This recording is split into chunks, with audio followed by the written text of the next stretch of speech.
One surprising thing I discovered recently is that introverts get more depressed than extroverts. Research linked to the University of North Carolina suggests that introversion is significantly associated with a higher risk of depression than extroversion. This does not mean that introversion causes depression. It simply means that there is a meaningful relationship between the two, and the reason for this is still being studied. One possible explanation lies in how introverts process the world. We tend towards deep introspection and reflection. When you spend a lot of time inside your own head, examining your feelings, questioning your choices, and pondering meaning, you increase the chances of encountering thoughts that are uncomfortable, heavy, or even depressing.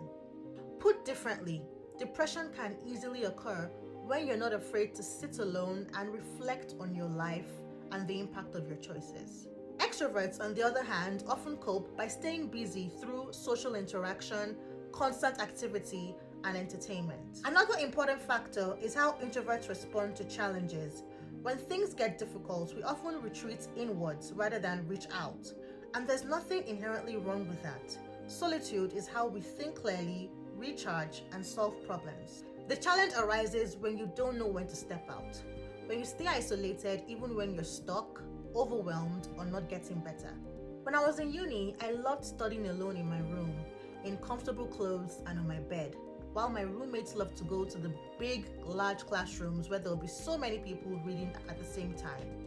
But whenever I got stuck, whenever I had any challenges with a specific topic, I would step out of my room and go to those classrooms and look for somebody who can teach me that topic.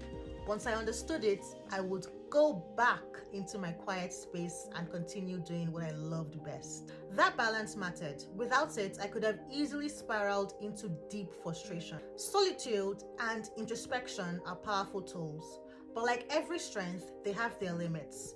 Unlike the extroverts who can sometimes distract themselves from the discomfort of their reality, we introverts can't easily run away from our inner world whenever we want to.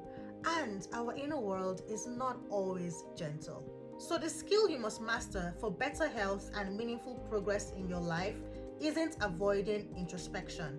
It's knowing when to pause it, knowing when to get fresh air, knowing when to talk to someone you trust, and knowing when to ask for help.